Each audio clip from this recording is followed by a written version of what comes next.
Hi friends, welcome back to మన ఇంటి సాంప్రదాయం. ఇవాళ వచ్చేసి చాలా ఈజీగా జొన్న రొట్టెని ఎలా తయారు చేసుకోవాలో చూద్దాం. ఇప్పుడున్న సిచ్యువేషన్ బట్టి మనం రాగి ముద్ద, జొన్న రొట్టె లాంటివి కంపల్సరీగా చేసుకోవాల్సిందే. ఇలా ఈ వీడియోలో చూపించిన విధంగా జొన్న రొట్టె తయారు చేసుకున్నట్లయితే చాలా ఈజీగా తయారు చేసుకోవచ్చు. ఎలా తయారు చేసుకోవాలో చూసేద్దాం. ముందుగా ఒక గిన్నె తీసుకొని అందులోకి ఒక 3 కప్పుల దాకా వాటర్ పోసుకోవాలి. ఈ వాటర్ని స్టవ్ వెలిగించి స్టవ్ పైన పెట్టేసి ఇందులో కొంచెం సాల్ట్ వేసుకొని ఈ వాటర్ని బాగా రోల్ బాయిలింగ్ అయ్యేంత వరకు మరిగించుకోవాలి. తర్వాత ఒక మిక్సింగ్ బౌల్ తీసుకొని అందులోకి ఒక 3 కప్పుల దాకా జొన్న పిండి తీసుకోవాలి.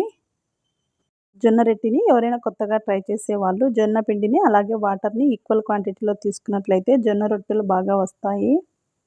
3 కప్పులు వేసుకున్న తర్వాత ఈ కప్పు వచ్చేసి పొడి పిండిని చల్లుకోవడానికి ఒక కప్పు నిండా పక్కన పెట్టేసేయండి. ఇప్పుడు వాటర్ బాగా ఉడికిపోయింది. స్టవ్ ఆఫ్ చేసుకొని పిండిలోకి కొంచెం కొంచెం వాటర్ని వేసుకుంటూ కలుపుకోవాలి. వాటర్ వేడిగా ఉంటుంది కాబట్టి అందులోకి చేయి పెట్టకుండా ఈ విధంగా గరిటెతో కలుపుకోవాలి. ఒకేసారి ఎక్కువ వాటర్ని పోసుకోకుండా ఇలా కొంచెం కొంచెం వేసుకుంటూ కలుపుకోవాలి. ఇలా గరిటెతో కలిపిన తర్వాత కొంచెం చల్లారాక చేతితో కలుపుకోవాలి. పిండి పైన వాటర్ కొంచెం కొంచెం చల్లుకుంటూ పిండిని బాగా కలుపుకోవాలి. ఈ పిండిని కలుపుకోవడంలోనే ఉంటుంది మనకి రొట్టె చేసే విధానము. పిండిని మరీ గట్టిగా కాకుండా లూజ్గా కాకుండా కలుపుకోవాలి. పిండిని మరీ లూజ్గా కలుపుకున్నట్లయితే రొట్టె తట్టేటప్పుడు కిందే అతుక్కుపోతుంది. పిండిని మరీ గట్టిగా కలుపుకున్నట్లయితే రొట్టెలు కొట్టేటప్పుడు పిండి సాగదు. ఇలా పిండిని బాగా కలిపేసుకొని పక్కన పెట్టేసుకోవాలి. ఇక్కడ నేను తీసుకున్న 3 కప్పుల వాటర్కి ఇది కొంచెం మిగిలాయి. ఇప్పుడు ఇందులోకి ఒక గ్లాస్ దాకా వాటర్ని పోసుకొని ఒక క్లాత్ని ఇందులోకి వేసి పక్కన ఉంచుకోవాలి. ఇలా క్లాత్ వేసుకొని పక్కన పెట్టేసేయండి. ఇప్పుడు చపాతీలు ఒత్తుకునే పలక ఉంటుంది కదా, ఇలాంటి పలకను ఒకటి తీసుకోవాలి. రొట్టెకి సరిపోయేంత పిండి తీసుకొని ఇలా వీడియోలో చూపించిన విధంగా పిండిని సాదుకోవాలి. ఇలా పిండిని కలుపుకోవడం వల్ల మనం రొట్టెలు తట్టుకునేటప్పుడు పిండి అనేది బాగా సాగుతుంది. ఇలా బాగా కలుపుకున్న తర్వాత రోల్ లాగా చేసుకోవాలి గుండ్రంగా. చూడండి, ఈ వీడియోలో చూపించిన విధంగా ఇలా గుండ్రంగా తయారు చేసుకొని తీసుకోవాలి. ఇప్పుడు కొంచెం పొడి పిండిని వేసుకొని ఇలా స్ప్రెడ్ చేసుకోవాలి. అరచేతులకు కొంచెం పిండిని రాసుకొని ఈ విధంగా తట్టుకోవాలి. పిండి షేప్ అనేది కొంచెం పెద్దగా వచ్చిన తర్వాత ఇలా పలకపై పెట్టుకొని తట్టుకోవాలి. ఇలా చేత్తో కొడుతూ ఉన్నట్లయితే మనకి పిండి అనేది సాగుతూ ఉంటుంది స్లోగా. అలవాటు ఉన్న వాళ్ళైతే చాలా ఫాస్ట్గా చేసేస్తారు. ఎవరైనా కొత్తగా చేసేవాళ్ళు ఒకేసారి చేయకోకుండా కొంచెం స్లోగా తయారు చేసుకోవాలి. ఇప్పుడు రొట్టె మనకి కింద అతుక్కుంటున్నట్లయితే మధ్యలో తీసేసుకొని కొంచెం పొడి పిండిని వేసుకోవాలి. ఈ విధంగా ఇలా వేసుకొని మరి చిన్నగా ఈ విధంగా తడుతూ ఉండాలి. ఈ సైడ్లు చీలిపోకుండా ఈ విధంగా స్లోగా తడుతూ ఉన్నట్లయితే మనకి రౌండ్ షేప్గా వస్తుంది. ఇలాగే అలవాటు ఉన్న వాళ్ళైతే చాలా ఫాస్ట్గా చేసేసుకుంటారు.